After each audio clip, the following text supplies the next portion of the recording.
Hello everyone, my self अनिश पाटिल। और last lecture से हमने क्रोनिक इन्फ्लामेशन पढ़ना स्टार्ट कर दिया है। आज उसी में क्रोनिक इन्फ्लामेशन में उसका सब टाइप ग्रेन्युलोमेटस इन्फ्लामेशन कवर करेंगे। देखो, ग्रेन्युलोमेटस इन्फ्लामेशन है ना, वो क्रोनिक इन्फ्लामेशन का ही सब टाइप है। और ये तो यूनिवर्सिटी एग्जाम के लिए भी बहुत ही इंपॉर्टेंट क्वेश्चन है, और तो और इस पर एमसीक्यूज तो आते ही है। देखो, कोई भी टाइप का इन्फेक्शन हुआ तो क्रोनिक इन्फ्लामेशन में मेन सेल कौन मीडिएट करेगा? मैक्रोफेज। तो मैक्रोफेज आके उसको पूरी तरह से कवर कर लेगा, ठीक है। और एक्टिव जो मैक्रोफेज एक्टिवेट हुए हैं वो फ्यूज हो जाएंगे, और इसको हम बोलते हैं जाइंट सेल्स। ये जो फ्यूज्ड मैक्रोफेजेस होते हैं ना, उनको जाइंट सेल्स बोलते हैं। जाइंट सेल्स की एक खासियत होती है कि इनमें जो न्यूक्लियस का अरेंजमेंट होता है ना, वो एकदम हॉर्स शू शेप की तरह होता है। जाइंट सेल्स में हॉर्स शू शेप का न्यूक्लियस का अरेंजमेंट होता है। फिर देखो, ऐसा नहीं है कि इसी एक ही जाइंट सेल में ऐसा अरेंजमेंट होगा, सारे के सारे जाइंट सेल्स में ऐसा ही अरेंजमेंट होगा। जल्दी से सब में ड्रॉ कर देता हूँ मैं। फिर जो एक्टिवेटेड मैक्रोफेजेस है ना, वो एपिथेलियल सेल्स को रिसेंबल करने की ट्राई करेंगे और मॉडिफाई हो जाएंगे। इनको हम बोलेंगे मॉडिफाइड मैक्रोफेजेस। और मॉडिफाइड मैक्रोफेजेस है ना, उनको जो देखो, ये किसको मॉडिफाई कर रहे हैं? एपिथेलियल सेल्स को रिसेंबल कर रहे हैं, तो इनको हम एपिथेलॉइड सेल्स भी बोलेंगे।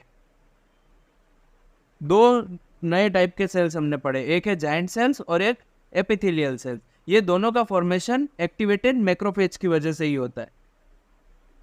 देखो, ये तो मैक्रोफेज की कहानी होगी। मैक्रोफेज एक तो सिंगल रहेगा, वो दूसरा तो फ्यूज हो सकता है और जाइंट सेल का फॉर्मेशन कर देगा, और जाइंट सेल में न्यूक्लियस हॉर्सशू शेप में अरेंज होगी। या फिर एक्टिवेटेड मैक्रोफेज है, वो मॉडिफाई होके एपिथेलियल सेल्स को रिसेंबल करने लगे, जिसको हम एपिथेलॉइड सेल्स भी बोलते हैं। इसके अलावा क्रोनिक इन्फ्लामेशन के मैकेनिज्म में लिम्फोसाइट्स की भी हमने बात की थी। तो यहाँ पर ये जो मैक्रोफेज के बीच में जहाँ भी स्पेस दिखे ना, वहां पर लिम्फोसाइट से पूरा का पूरा एरिया फिल्ड होगा।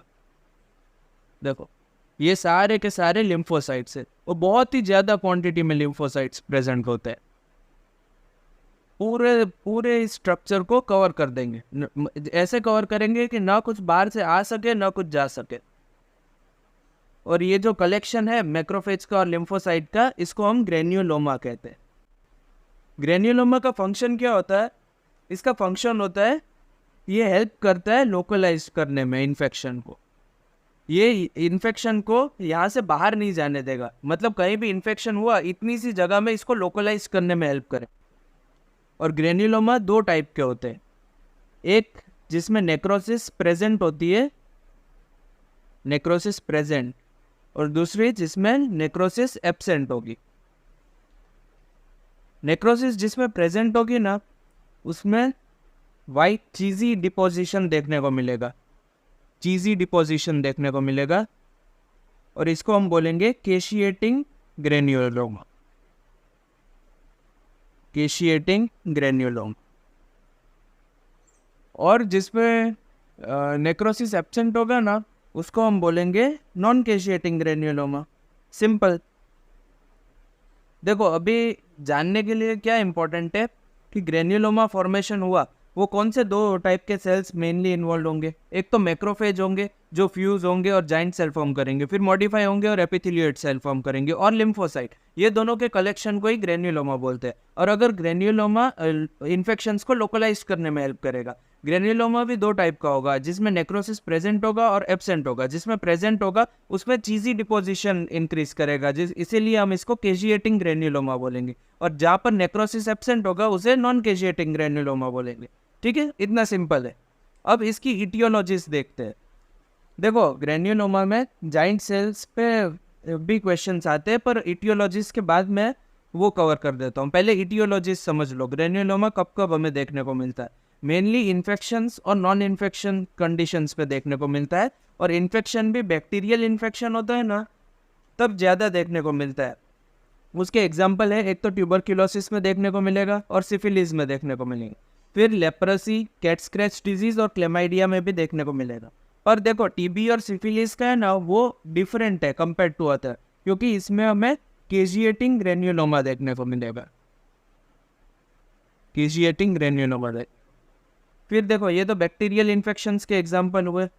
फिर फंगल इन्फेक्शंस की बात करते हैं। फंगल इन्फेक्शन या तो हिस्टोप्लाज्मा से हो या फिर कॉक्सीडियोडोमाइकोसिस से हो, इन दोनों में भी हमें केजिएटिंग ग्रेन्युलोमा देखा।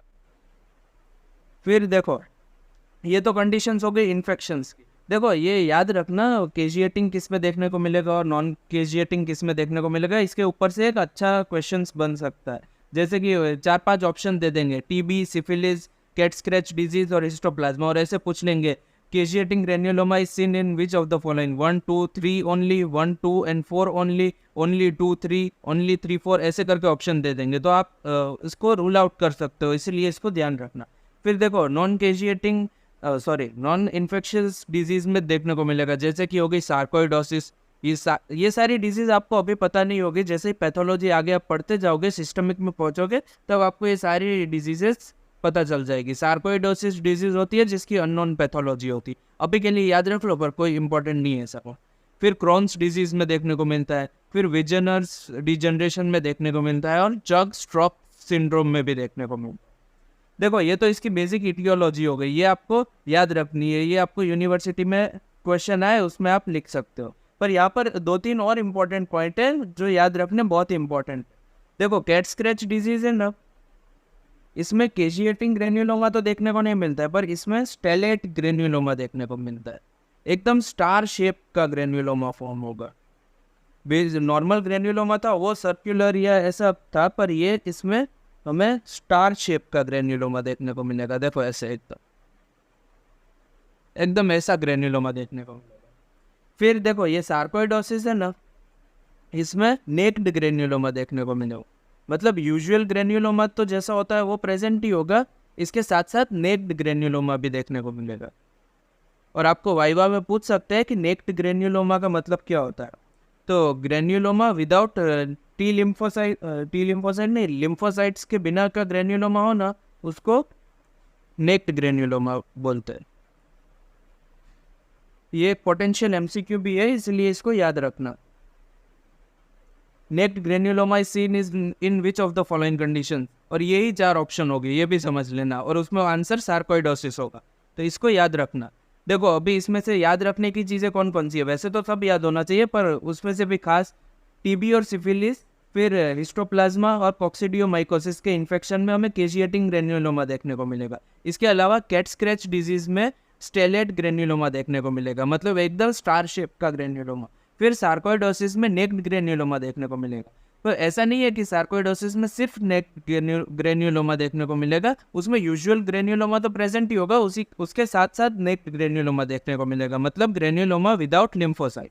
ठीक है, ये हो गया। अब लास्ट टॉपिक जाइंट सेल की तरफ चलते हैं। देखो जाइंट सेल है ना, वो 2 टाइप के होते हैं, एक फिजियोलॉजिकल और पैथोलॉजिकल। हमने अभी जो जाइंट सेल्स देखे ना, वो पैथोलॉजिकल जाइंट सेल्स थे, क्योंकि वहाँ पर इन्फेक्शन इन्वॉल्व था। तो इन्फेक्शन को दूर करने के लिए जो जाइंट सेल्स का फॉर्मेशन हो रहा था, वो ऑब्वियसली पैथोलॉजिकल ही हो गए। देखो ट्यूबरक्यूलोसिस में ना लैंगेंस जाइंट सेल्स फॉर्म होते हैं। देखो इसमें इनका न्यूक्लियस का अरेंजमेंट एकदम और शू शेप का है, जो हमने लेक्चर की एकदम स्टार्टिंग में डिस्कस किया था, और शू न्यूक्लियस अरेंजमेंट, यस अरेंजमेंट। फिर देखो फॉरेन बॉडी और ट्यूमर्स में जो जाइंट सेल का फॉर्मेशन होगा ना, वो एकदम कंटिन्यूस, मतलब उसमें न्यूक्लियस का ऐसा कोई खास अरेंजमेंट नहीं होगा, न्यूक्लियस पूरी तरह ऐसे ही स्प्रेड आउट होगा। और फिर जेंथोमा में देखो क्या होगा, टॉटन्स जाइंट सेल का फॉर्मेशन होगा। इसमें नॉर्मल जाइंट सेल होगा, उसमें न्यूक्लियस सारी जगह डिस्ट्रीब्यूटेड होगा, और सेंट्रल में कोलेस्ट्रॉल के डिपॉजिट्स देखने को मिलेंगे।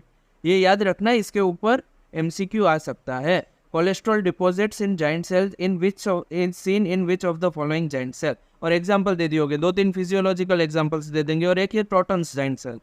फिर देखो अगर आपको सब कुछ आ जाए ना, इतना ग्रेन्युलोमा में जितना मैंने पढ़ा है, उसके बाद लास्ट एग्जामिनर का क्वेश्चन होता है कि आप फिजियोलॉजिकल जाइंट सेल के एग्जाम्पल दे दो, और वो आप याद रख सकते हो। देखो न्यूक्लियस बहुत ज़्यादा प्रेजेंट है एक सेल में, ऐसा किन केस में देखने को मिलता है, एक तो सिंसिशियो ट्रोफोब्लास्ट में देखने को मिल सकता है, तो वैसे ये याद रह जाएगा। और 2 कंडीशंस में देखने को मिलता है, एक है मेगाकैरियोसाइट्स में और एक ओस्टियोब्लास्ट में।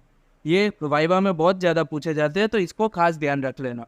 फिजियोलॉजिकल जाइंट सेल्स के एग्जाम्पल बहुत ही ज़्यादा इंपॉर्टेंट है। पैथोलॉजिकल तो इंपॉर्टेंट है ही, ऑब्वियसली पैथोलॉजी पढ़ रहे हो तो पैथोलॉजिकल से ज़्यादा इंपॉर्टेंट कुछ नहीं है, पर ये फिजियोलॉजिकल जाइंट सेल के एग्जाम्पल आपको पता होगे तो आपको एक एक्स्ट्रा एज मिलेगा।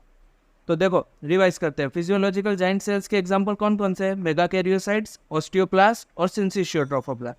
और वहीं पर पैथोलॉजिकल जाइंट सेल्स के एग्जाम्पल है ट्यूबरक्यूलोसिस में लैंगेंस जाइंट सेल, फिर जेंथोमा में टोटन्स जाइंट सेल, जिसमें हमें कोलेस्ट्रॉल के डिपॉजिट्स भी देखने को मिलेंगे। देखो रॉबिन्स में ना एक हिस्टो डायग्राम दिया हुआ है, इसमें देखो यहाँ पर जाइंट सेल्स का पूरा अरेंजमेंट दिखाया हुआ है, ठीक है। तो ये भी देख लेना रॉबिन्स में से एक बार। और मैंने ग्रेन्युलोमेटस इन्फेक्शन पूरा कवर कर दिया है। अब नेक्स्ट हम देखो एक टॉपिक, वैसे तो ये सारा हमने कवर कर लिया है। अब टिश्यू रिपेयर पे जाने से पहले एक टॉपिक मैंने बोला था कि मैं क्रोनिक इन्फ्लेमेशन की बात कराऊंगा। कहाँ गया वो टॉपिक? वो था neutrophil extra cellular traps, nets का बोला था ना मैंने, वो बाद में कराऊंगा। ये रहा, देखो ये एक टॉपिक रिमेनिंग है। इसके बाद हमारा इन्फ्लेमेशन का पूरा टॉपिक कंप्लीट हो जाएगा और उसके बाद हम टिश्यू रिपेयर और वोंड हीलिंग की तरफ चल सकते हैं, ठीक है। तो नेक्स्ट लेक्चर में मोस्ट प्रोबेबली हम इन्फ्लेमेशन का पूरा टॉपिक कवर कर लेंगे। मैं उम्मीद करता हूँ कि आप मैं पढ़ा रहा हूँ मेरे लेक्चर के साथ साथ आप रॉबिन्स में से भी एक बार रेफर कर रहे होंगे, ठीक है। तो चलिए इसी के साथ लेक्चर को फिनिश करते हैं। आई होप कि आपको सब कुछ समझ में आ गया हो। Thank you so much for watching.